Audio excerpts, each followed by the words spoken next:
Poštovani građani, dobroveče i dobrodošli na moj YouTube kanal, TikTok, Instagram, Facebook. Ima me na svim mrežama, video će biti postavljen i moći ćete da ga gledate. Na samom početku još jedno važno saopštenje što se tiče autorskog prava. Još jedan sudski proces je završen. Viši sud u Smederevu utvrdio je da je pevač Stefan Aranđelović povredio moje autorsko pravo.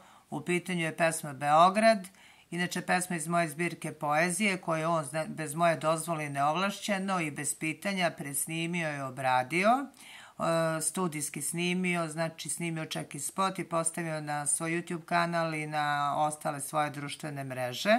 Inače, originalna verzija je Džej Ramadanovski. Po naredbi suda morao je da objavi presudu u dnevnom listu Politika. Sud mu je zabranio da dalje povređuje moje autorsko pravo.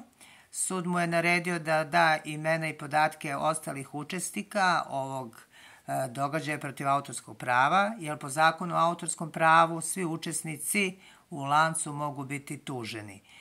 Pa tako, ako vama to odgovara i meni još više, znači ako imate koristi od toga, ja imam još veću, svi koji budu postupali ovako, neovlašćeno snimali, da ne traže dozvolu, pa čak i da me ne potpišu kao autora, proći će kao pomenuti pevač. Što se tiče kavera ili ti presnimavanja obrade pesme, ništa bez dozvole autora ne može da se radi po zakonu o autorskom pravu. To je i krivično delo, to je apsolutno nemoguće.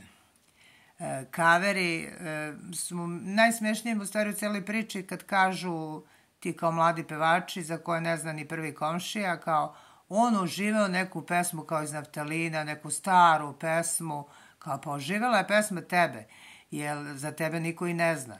Tako da, a da si ti trebao da je pevaš, pa bi i ti, a ne neko od ovih velikih zvezda za koje sam ja radila. Znači, opet da pomenem, bez moje dozvole, bez moje saglasnosti, bez pitanja ne možete ništa i ne samo moje, nego svih učesnika u toj snimljenoj pesmi. U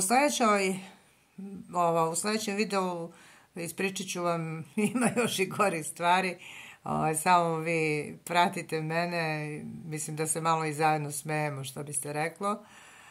Ispričat ću vam još neke nove dogodovštine koje će dobiti sigurno sudski epilog, tako da do tada budite mi pozdravljeni, a vi mladi pevači pamet u glavu. Ako vi imate koristi od ovog, ja ću imati vjerojatno još veće.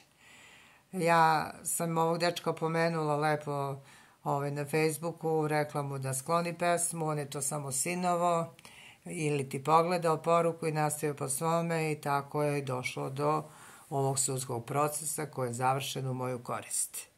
A vi izvolite pa snimajte kavere bez dozvole, nemojte da pitate, pa ćete vidjeti kako ćete da prođete.